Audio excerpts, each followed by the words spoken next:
Isang magandang umaga pong muli sa bawat isa. At ngayon po, ang atin pong titignan na pag-aaralan sa umagang ito is a topic in knowing God's will. So, this is something na nung tinanong ko si Pastor Willie, ano yung pwedeng maging topic dito? And it is something na pagpaplano and with God. And isa sa mga mahalaga na bilang mga Kristiyano sa ating mga choices at saka mga opportunities, ang atin pong mundo ngayon kasi our world is filled with a seemingly endless array of options. Napakarami nating, baka itong pagpasok ng taon na ito, there will be options and opportunities or kahit mga personal crossroads, no? And bilang mga mananampalataya, we are to seek the will of God in our lives and please Him. Ito yung isang bagay na kailangan nating gawin bilang mga mananampalataya. Pero when it comes sa knowing God's will or discovering God's will, may mga Kristiyano na yung approach nila dito in discovering God's will in their lives ay mystical and mysterious. Na para bang itong kalooban ng Diyos ay isang bagay na kailangan makita sa pangitain, panaginip, mga signs, as if ito yung mga kailangan nilang maging sensitive para malaman kung ano ang tinuturo o sinasabi o ang kalooban ng Diyos sa kanila. But in reality, God has given us commandments, may binigay siyang mga utos, precepts, mga principles, at mga general rules na pwede nating i-apply sa ating discernment sa ating buhay in discovering the will of God. At ito yung atin pong titignan ngayong umaga. How do we discover God's will? How do we know God's will? Itong pagpasok ng taon sa atin, may iba excited, possible may mga plans, mga future na tinitignan. Baka this year will be my promotion sa work, or this year gagawin ko to, gagawin ko yon. How do we know na ito ay kalooban ng Diyos? Now, tignan muna natin itong Colossians 1 verse 9 to 10. Ang sabi po dito, "And so from the day we heard, we have not ceased to pray for you, asking," tignan niyo po ito, "asking that you may be filled with the knowledge of His will." Ang ipinagpe-pray ni Pablo para sa mga taga-Kolosas, sabi, is that you may be filled, mapuno kayo ng karunungan sa kalooban niya. Knowledge of His will. In all spiritual wisdom and understanding. For what reason? Gusto niya magkaroon kayo ng knowledge sa kalooban ng Diyos. For what reason? So as to walk in a manner worthy of the Lord, fully pleasing to Him, bearing fruit in every good work, and increasing in the knowledge of God. Itong panalangin ni Pablo para sa mga taga-Kolosas is that they may be filled with the knowledge of God's will. Ito ay dapat magresulta ng isang buhay pleasing to God. At nagko-continue to increase in God's knowledge. Meaning, believers are expected to discern the will of God in their lives. So, ang isang mananampalataya ay inaasahan. So, ito yung parang prayer ni Pablo sa mga believers. Lumago kayo sa pagkaalam sa kalooban ng Diyos so that maging kayong mabunga at maging kaaya-aya ang inyong buhay sa harapan niya. Ayun yung sinasabi sa Romans 12 verse 2. Do not be conformed to this world, but be transformed by the renewal of your mind, that by testing you may discern what is the will of God, what is good and acceptable and perfect. So, see the next slide. Discerning the will of God ito ay lumalago, it grows consistently habang patuloy nating inia-apply sa buhay natin in our everyday decision ang Scripture. Paano tayo lalago sa pagkaalam? Paano tayo mag-grow sa discernment? I-apply natin yung Scripture in our everyday lives. Ito yung sabi sa Hebrews 5:14. But solid food is for the mature. Now, tignan nyo to. For those who have their powers of discernment trained by constant practice to distinguish good from evil. Yun daw mga mature, sila yung may power of discernment, and yung discernment na ito ay na-achieve nila by constant practice. Anong ginagawa nila? They distinguish good from evil. Napapansin nyo yun? Meron silang discernment, and ito, lagi nilang inia-apply yung Scripture. So technically, constant practice of discerning good from evil is essentially, ito yung proseso to learn and recognize God's will in daily lives. Minsan may mga bagay tayo na, halimbawa may mga dumarating sa buhay natin, may mga opportunities. Ang tanong dito, kapag dumating yung mga bagay na yon, kapag ba in favor sa atin, automatically goods na yon? Or pumupunta muna tayo sa Scripture and tinitignan natin yung situation based on the lens ng salita ng Diyos. Because sabi dito, kailangan natin ng constant practice na i-practice yung discernment so that we grow. And tinitignan natin, is this good? Is this bad? So titignan natin yan ng mas malalim mamaya, no? So the point here, as believers grow into maturity, they grow in knowing the will of God. So ibig sabihin, ang isa palang mananampalataya, kapag siya ay lumalago na, nagmamature, kasabay dapat na nagmamature dito yung kanyang pagkaunawa sa kalooban ng Diyos. So hindi pwedeng sabihin na isang matagal na mananampalataya, matured Christian, pero pag tinanong mo, ay hindi niya alam kung ano ang kalooban ng Diyos, that's something na something's wrong. We become mature by knowing the will of God. Now, for us to understand this more properly, kailangan nating unawain ang kalooban ng Diyos. What is the will of God? Now, kung pag-aaralan natin ang kasulatan, there are at least yung mga will ng Diyos. Meron kasing sovereign will ang Diyos.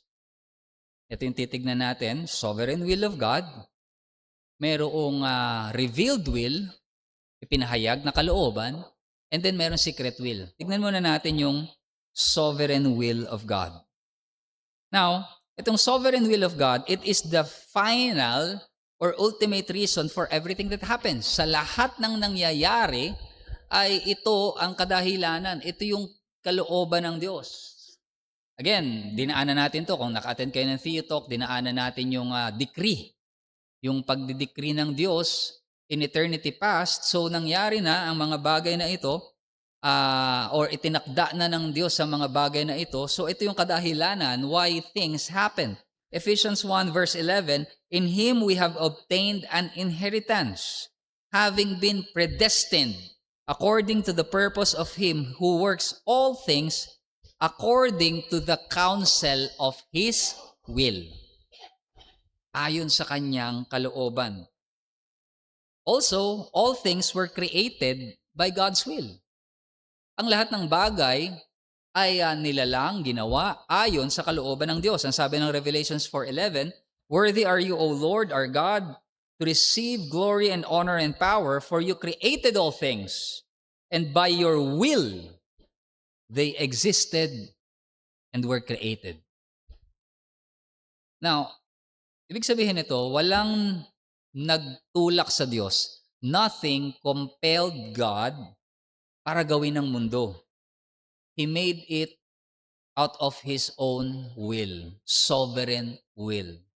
Minsan kasi may mga nagtuturo, sabi nila, na God is a God of love, ngunit wala siyang maibig. Kaya ginawa niya ang tao upang ibigin. No, it's not like that. Ginawa niya, nag-create siya, kinreate niya ang creation out of His own will.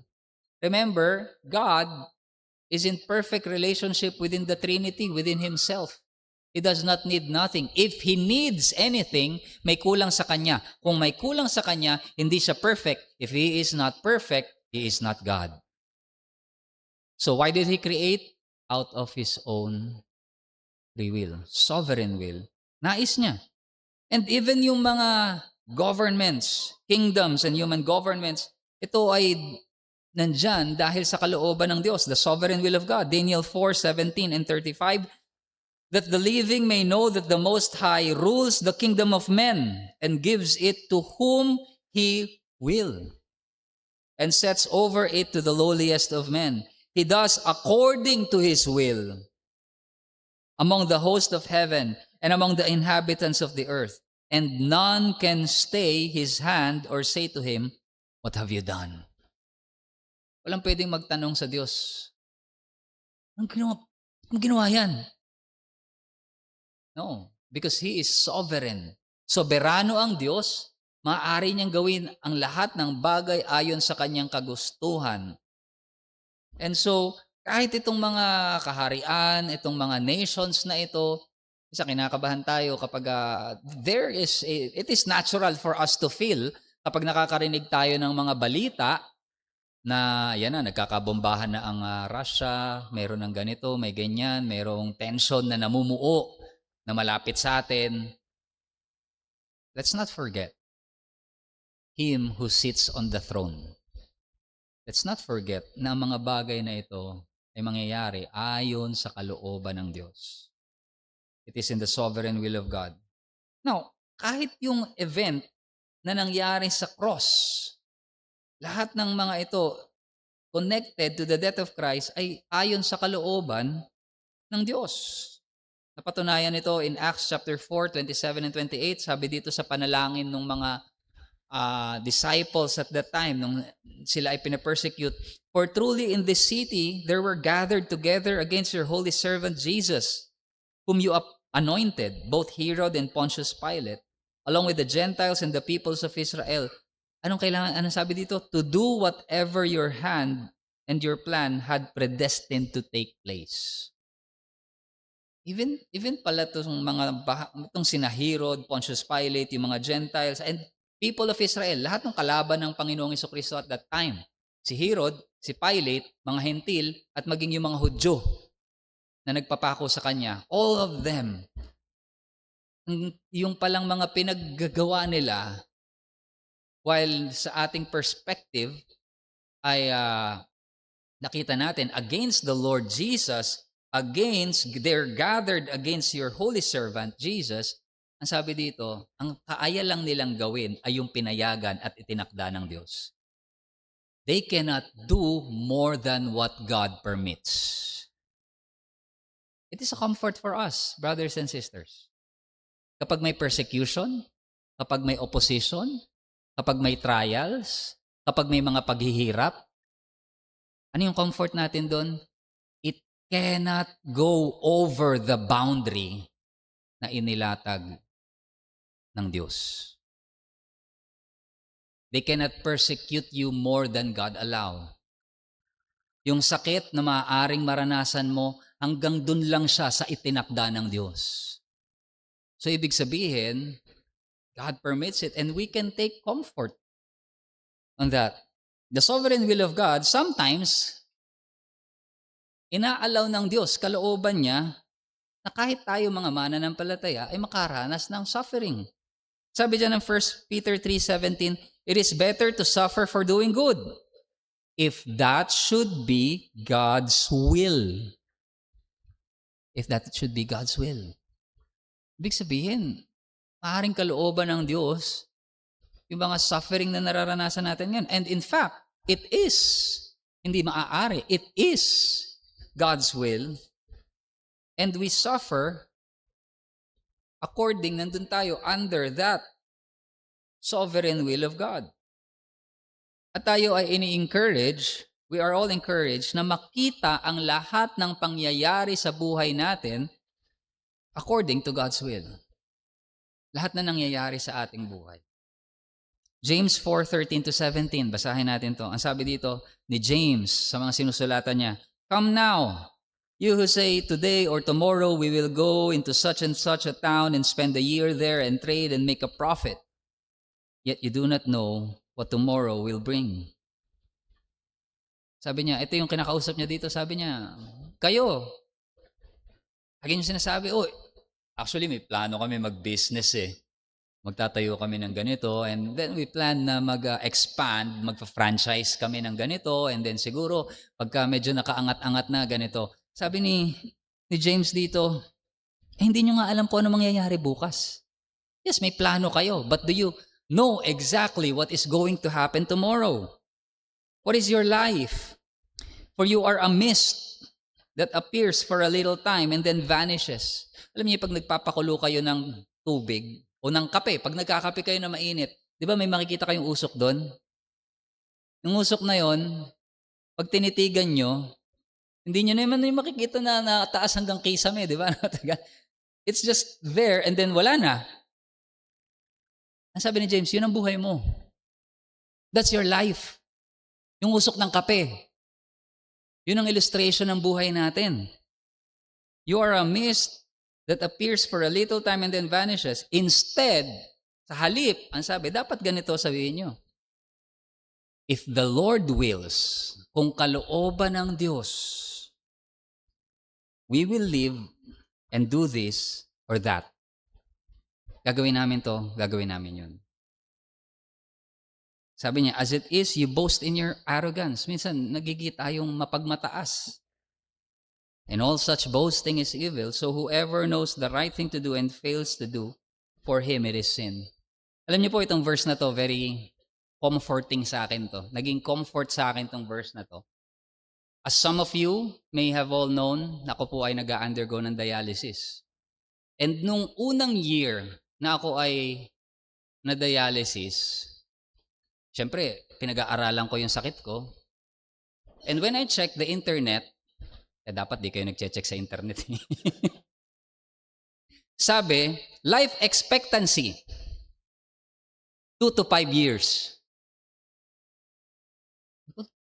Average daw. Palunok ako nun. 2 to 5 years. Well, praise God, pa 7 years ko na ngayong 2026. But here's the thing. Nung nabasa ko yun, I felt paralyzed. Etong misis ko, mahilig tong magtanong ng mga, gusto niya yung mga small talks. Minsan lagi niya akong tatanungin, how do you see yourself from 5 years ngayon? Anong plano mo 5 years right now? Anong plano mo? Paano mo nakikita yung future mo? And it struck me, hindi ako makapagplano. Wala akong maisip. Because of fear of tomorrow. Kasi feeling ko, anytime, baka, paano? Hindi ako sigurado sa health ko, hindi ako sigurado sa life ko. Wala akong plano. Parang nabubuhay lang ako day by day. So how will I plan? And then I read this verse. And ang sabi dito, instead, you ought to say, if the Lord wills, we will live. Kung kalooban ng Diyos, mabubuhay ako and do this or that. And that's when it struck me. If the Lord wills, I will live and I will serve. And so praise God, na kapag palatinig na natin yung buhay natin in the lens sa kalooban ng Diyos, we will be able to have a comfort even sa future which is unknown. Now, a helpful distinction pagdating sa kalooban ng Diyos, sabi dyan, a helpful distinction applied to different aspect of God's will is the distinction between God's secret will and of His revealed will. So, ilan sa atin, maaring alam na to, mayroong secret will ng Diyos and revealed will. Ang sabi ng Deuteronomy 29:29, The secret things belong to the Lord. Yung mga bagay na secret, ito yung mga secret will ng Diyos, belongs to the Lord our God, but the things that are revealed, yung mga inihayag, belongs to us and to our children forever, upang, ang sabi dyan, that we may do all the words of this law. Upang tayo makasunod sa kalooban niya. Yung kanyang kapahayagan, yung kanyang ipinahayag, is so that we will be able to do all the words of this law. So, sabi dyan, those things that God has revealed was given to us for the purpose of obeying His will. So, ibinigay ang mga bagay na ito sa atin, inihayag ang mga bagay na ito sa atin, that we may do all the words of this law, so that tayo ay makasunod sa Kanya. Ito yung revealed will. This revealed will of God, ito yung Kanyang kalooban na ipinahayag, declared will, concerning what we should do, ano yung dapat natin gawin, o ito yung mga bagay na iniutos sa atin. And we read that in the Bible. Marami yan.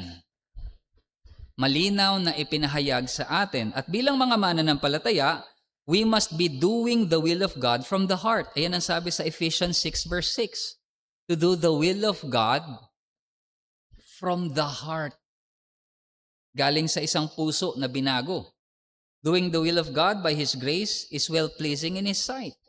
Kapag ginagawa natin ang kanyang kalooban, ito ay kaaya-aya sa kanyang paningin. Sabi sa Hebrews 13:21, we were equipped with everything good that you may do His will.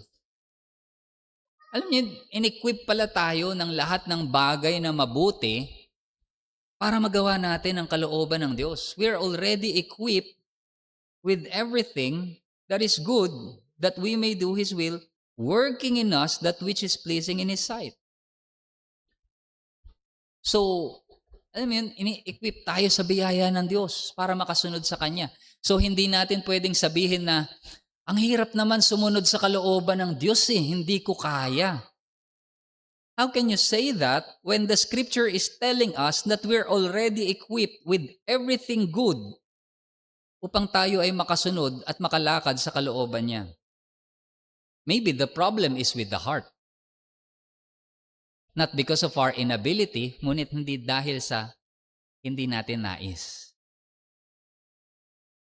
Hindi nagkulang ang Diyos sa biyaya upang tayo ay makasunod sa Kanya at magawa ang Kanyang kalooban, makasunod sa Kanyang kalooban, baka tayo ang problema. And God has given us directives para i-govern most of our lives through His Word.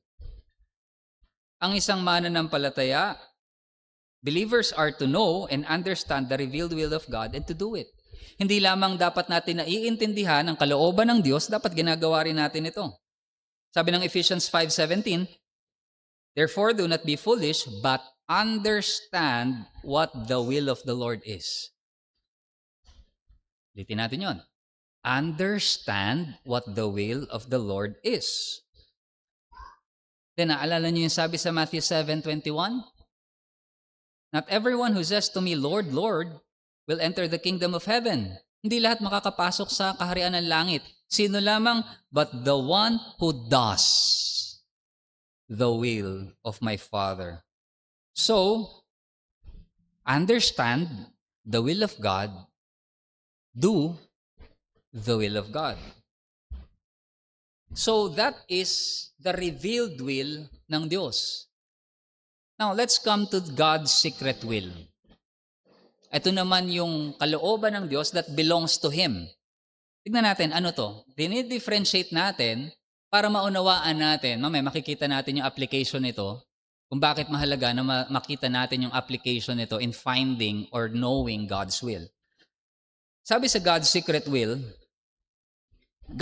will include most of His hidden decrees. Ito yung mga itinalaga na ng Diyos, itinakda na niya, by which He governs the universe. Kung paano niya pinapamahalaan ang sanlibutan, determines everything that will happen. Lahat ng mangyayari. Ito ay kanyang itinalaga. Sa kanyang kalooban, ang lahat ng magaganap sa kasaysayan, ito ay mapangyayari. His plan for His world. Sabi ng Isaiah 46 verses 8 to 10, Remember this and stand firm. Recall it to mind, you transgressor. Remember the former things of old, for I am God and there is no other. I am God, there is none like me. Declaring the end from the beginning. And from ancient times, things not yet done, saying, my counsel shall stand, and I will accomplish all my purpose. Ito yung tipong manonood pa lang kayo sa simula, sinabi na yung ending. Spoiler no? Dinedeclare na yung end. But that's it. God knows kasi siya yung nag-decree ng mangyayari. Sabi niya, dinedeclare niya na yung ending from the beginning. Ibig sabihin, lahat na nangyayari, hindi nagugulat ang Diyos. Hindi siya bigla na lang nagugulat sa mga nangyayari sa atin. Nabigla na lang, hala, ba't nag-release ng bomba ang Russia? Bakit sila naggera? Hindi ganun yun. These things that are happening, dineclare na ng Panginoon, mangyayari ang mga bagay na ito, starting from the very beginning. And so, itong mga secret will ng Diyos, hindi ito ordinarily ipinapahayag. God does not ordinarily reveal itong mga decree na ito except in prophecies in the future, of the future. Di ba meron tayo revelation? Somehow, there are glimpses of the future na ipinapakita sa atin dito. At minsan nakikita natin ang kalooban ng Diyos, yung secret will niya, maaari natin itong malaman by the fact na ito ay naganap na. Halimbawa, let's go halimbawa sa Old Testament. Ang sabi doon, ang Messiah darating as a servant. Sabi sa Isaiah, he is a God's servant. Tapos, biglang may prophecy din and pangako kay David na yung darating na Messiah is a king. So, paano naging Messiah ay servant and king? Sino to? And all those at that time, it is in the secret will of God, bagamat inire-reveal somehow, sabi nga dito, sometimes in prophecies of the future, pero unclear. Hindi nila makita kung paano, kaya nga ang sabi, they searched and searched to find out kung sino ito. Pero nung dumating yung fulfillment, ngayon sa atin, yung secret will ng Panginoon na yon, na idinikri niya, na nangyari na, now it is revealed to us. You see that? So sometimes nakikita natin yun when it happened na. Ito pala yung kalooban ng Diyos para sa amin. This is why those things happen. And minsan ganito ang providensya ng Diyos sa atin. Nakikita natin, yung sabi nga, providence, nakikita lang natin when we look back. Hindi mo makikita ang providensya ng Diyos when you look forward kasi hindi mo nga makita malabo. Pero pag binalikan mo yung nakaraan, makikita mo yung providensya ng Diyos na, kaya pala. Kaya pala ganun. Kaya pala mas ninais ng Diyos na dito ako mapunta, mas ninais ng Diyos na ito yung mangyari because of this. And now you see God's providence when you look back. And so, God does not ordinarily reveal these things, pero nakikita na lang natin when yung mga events na to actually happen. Now, nakita nga natin na nung sumulat si James sa binasa natin kanina, nais niyang ma-recognize ng mga readers yung secret will ng Diyos. Hindi niyo alam kung ano yung mangyayari, so do not boast about tomorrow. So, kailangan din natin maging maingat in speaking about evil na mga pangyayari, evil events na nangyayari as happening according to the will of God. Ibig sabihin nito, halimbawa, mayroong lindol, may naglindol, bigla may magko-comment na, yan, kasi puro kayo mga makakasalanan dyan, kaya kayo nila. Bagamat yun ay nangyari, ayon sa kalooban ng Diyos, kailangan nating maging maingat na magbitaw ng mga ganitong salita. Kasi sabi ng James 1:13, all good things comes from above, comes from the Father. And God cannot be tempted by evil. So sabi nga ng Ezekiel 33 verse 11, God does not take pleasure in evil. Pero pwede niya itong gamitin. He can use it for God's good purpose. Ito yung nakita natin sa life ni Joseph. Diba?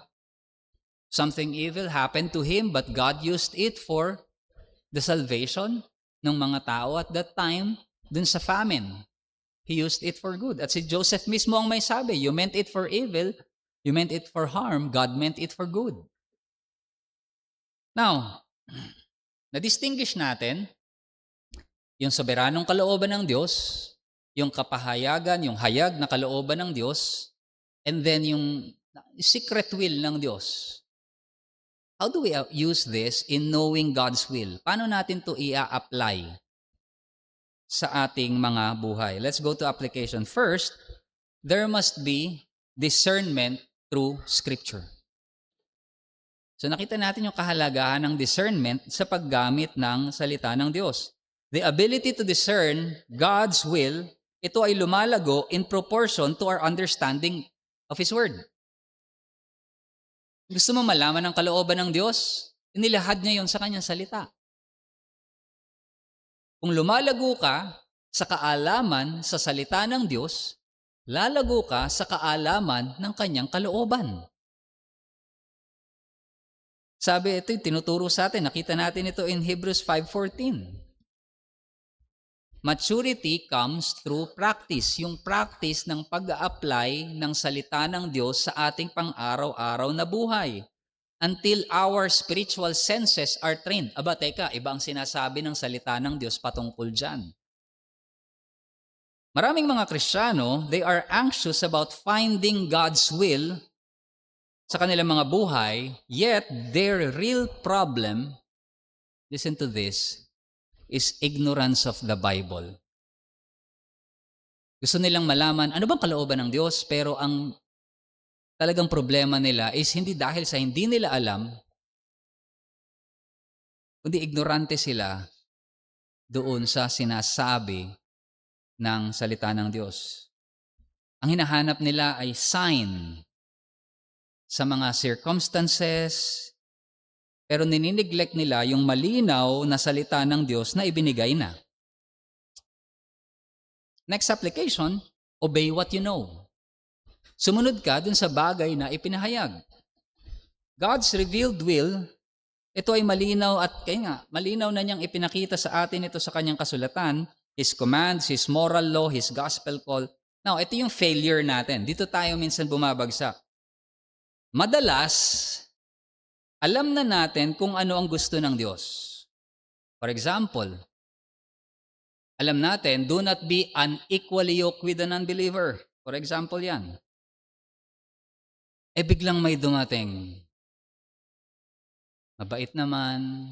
Mas mabait pa nga sa Kristiyano to eh. Kaso unbeliever. Or mayroong isang opportunity sa work na dumating, very good yung opportunity, pero yung take away dito, take away ka din sa church. Mapapahiwalay ka rin sa church, mapapalayo ka rin sa iglesia. There is going to be no contact with the, doon sa pupuntahan mo, there is no contact with the community kung saan maipapractice mo yung pananampalataya. Pero ira-rationalize natin yung disobedience, pero kasi sasabihin natin, providence eh. Diba? Kung hindi naman gusto ng Diyos to, hindi niya iaalaw. Ano bang sabi ng Bible? May malinaw na sinasabi na yung Bible. But the problem is, dahil parang pakiramdam mo, it works on your favor, kahit pa ito ngayon ay nag-opposite na sa sinasabi ng Scripture, nira-rationalize natin. So minsan yung problem, hindi dahil sa hindi natin alam ang kalooban ng Diyos. Alam natin. Ang problema lang, ayaw natin. At ayaw nating tanggapin that we are going to be called disobedient kapag ito ay ginawa natin. God's Word is the standard for discernment. Ang standard natin, kapag nagdi-discern tayo, ay hindi pakiramdaman, feel ko, go mo na yan. Feel ko lang sa akin, go mo na yan. Ano bang pakiramdam mo? Saan ka may peace? Saan ka may peace? Yung pakiramdam mo pag ginawa mo, kasi pakiramdam ko, mas peace sa akin tong ganito Kapag ginawa ko to, mas may peace for me. Mas may peace for me na maghiwalay na kami ng misis ko o ng mister ko. Parang doon ako tinatawag, nandun yung peace. Di ba? Pag doon mo ibinase yung iyong pagtingin ng desisyon, sinusundan mo yung puso mo, hindi ang salita ng Diyos. Nagiging standard mo is yung your comfort, and our hearts are deceitful. Ari tayong dayain ito. So, ang standard natin for discernment ay ang salita ng Diyos. Kung malinaw ang sinabi ng salita ng Diyos, kahit paggaano kaganda yung offer, kailangan natin maging maingat. Hindi naman mag-aalok ang kaaway ng pangit. Hindi ka daling tanggihan. Hindi ka na matetempt. Hindi ka na mapapalayo. Hindi ganon kumbaga parang hindi ganon kahina ang kaaway para tayo ay itempt. So, trust, next application, trust in God's sovereign will. Magtiwala tayo sa soberanong kalooban ng Diyos. So, nakita natin, there are secret wills sa kanyang soberanong plano, nakatago, hidden from us, nangyayari in everyday life, unfolding in history. Ang failure naman natin dito, mga kapatid, minsan pinipilit nating kontrolin ang mga bagay na wala na sa ating kontrol. For example, of course, we want the salvation of our children. Ano yung revealed will dito sa atin? A revealed will sa atin dito is to train them up in the way of the Lord. But sometimes we want them to act as Christians na, nawawala na sa ating paningin na tignan sila as someone who needs real faith. And minsan nire-require ng, gawin mo to, gawin mo yan. Pinipush mo na sa kanila yung mga bagay na to. You want them to be believers. There's nothing wrong with that. But sometimes it is out of our control. It is out of our control. Hindi natin ito control. O kaya yung future natin sa ating mga career. Dito naman, ang nagiging problema natin, pinipilit natin kontrolin ang mga bagay na wala sa ating control. And when things don't go our way, Lord, ba't ka ganyan? We despair. Now, ang role natin, hindi para i-uncover or i-manipulate yung secret will, pero magtiwala sa Kanya. He rules over kingdoms, yun ang nakita natin. And every other details of our lives. So, anong sagot sa atin dito? Kung i-summarize natin itong mga to, the summary is this. The next application is trust and obey. Alam niyo yung hymn na to? I love this hymn. Kasi sabi doon, trust and obey for there's no other way. Why trust? In the things outside of our control, we trust God. Tignan natin yung sitwasyon. Ito ba ay nasa control natin? Kapag wala ito sa control natin, trust Him. All of a sudden, sinabi sa iyo ng doktor, may cancer ka. May magagawa ka ba? Trust God. Trust Him. In the things na malinaw na sinabi at iniutos sa atin, obey. Trust and obey. Yung pagtitiwala natin, it anchors us to God's sovereignty, at yung pagsunod natin, it keeps us in obedience to God's word. At pag ito'y pinagsama natin, trust and obey, It forms a rhythm of Christian maturity. You trust kung ano yung inordain ng Diyos, obey kung ano yung kanyang pinahayag sa atin at iniutos. It's very simple kung titignan natin. It's just that hymn, trust and obey, for there's no other way to be happy in Jesus but to trust and obey. So, as a conclusion, makikita natin, mga kapatid, ang pagkaalam pala sa kalooban ng Diyos, ito ay hindi mystical pursuit, pero ito ay buhay ng pagtitiwala at pagsunod. Trusting and obeying God. Tayo ay nagtitiwala sa soberanong layunin ng Diyos that it lies beyond our control. Lagi natin tignan. Nandun ba siya sa sphere of my control? Kung kontrolado ko ang bagay na ito, ang tanong, anong pinapagawa sa akin ng Diyos? Because it's within my control. Ibig sabihin, may sinabi ang Diyos para dito. So you look at the scriptures. Pero kapag itong bagay na ito is outside of my hand, I trust God. Hindi ko alam kung saan ito patungo, hindi ko alam kung ano mangyayari, therefore, I trust God. So, when trust and obedience are joined together, ang isang mananampalataya, he grows in maturity, and as kagaya ng binasa natin kanina sa Colossians, ang ating buhay, it will be pleasing to God, bearing fruit that reflects His glory. And I hope in just a simple na lesson na ito ay nakita natin ang kahalagahan ng pagkaunawa sa kalooban ng Diyos. And we see that we obey that which is revealed, trust to that which is hidden from our control. Sige po, dito po tayo nagwawakas. Kung mayroon po kayong mga katanungan,